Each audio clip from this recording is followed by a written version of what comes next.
once wrote that sexualities and genderings are open secrets, loud whispers, and double meaning jokes that fester under the tongues of family members, neighbors, friends, and communities. Very beautifully written. Thanks.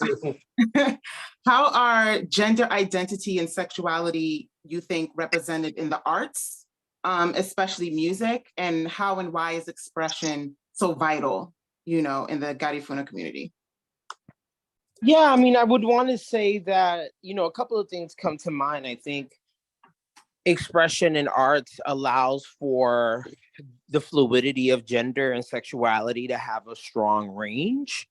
So part of what I've seen within Garifuna culture and its diaspora is that expression becomes a space, and the arts become a space where the Western binaries of gender are disrupted, where, non-gender conforming folks also have a space. And I think the work of spirit also attaches itself to non-binary folks, right? And I think there's also the power of the femme that is really present in spiritual work, that I think it's incredibly important to always kind of articulate and also kind of express.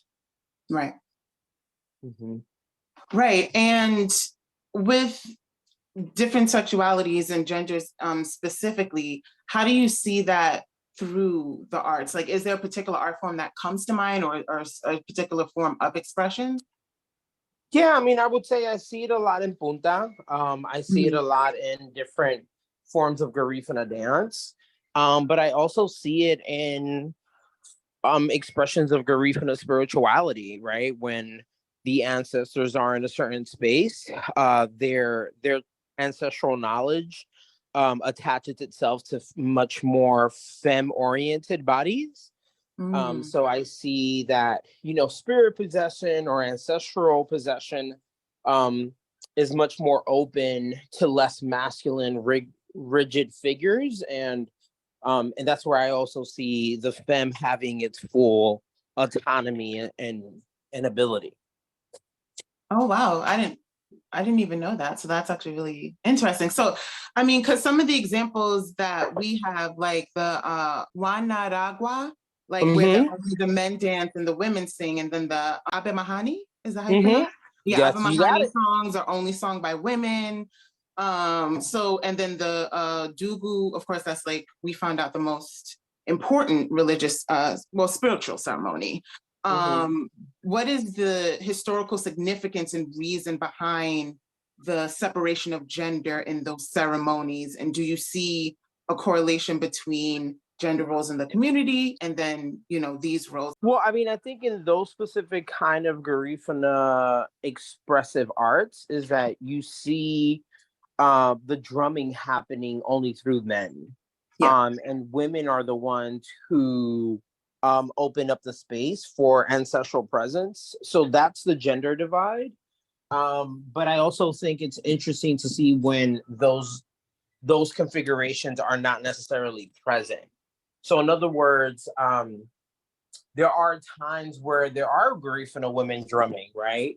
But they're also within the community understand to be lesbian women, right? So there's something really interesting about gender and sexuality here that complicates those, modes of expression of Garifuna culture and Garifuna spirituality. I will also say that part of the folklore, or what I prefer to call it, Garifuna political imaginaries, is that what's really important in the diaspora is this idea that women are also warriors. So, it's more about kind of a warrior-like distinction, and like being able to, because there's also a performance where men dress up in women's clothing. And that's a bit of like a collective memory on the battles on St. Vincent, like this belief that, one of the ways that they tricked the British colonial powers was to have the men in women's clothes and to have women in men's clothes. That's how they were battling, right? Getting some type of gender confusion there, Mhm. which is interesting and sometimes feels very transphobic, but that's another topic. Yeah, it's tricky, but I think there's something there about dismantling the binary for Garifuna's culture and spirituality to be present. Yeah, and I mean, it goes into, you already mentioned the fluidity. I mean, in a lot of in a lot of like you said, pre-colonial cultures, there was that fluidity, and there wasn't, well, you must be A or B, you know. Right. So to see it still reflected, is it's beautiful to uphold that tradition and more open-minded view of it. But yeah, so thank you for sharing about that. Absolutely.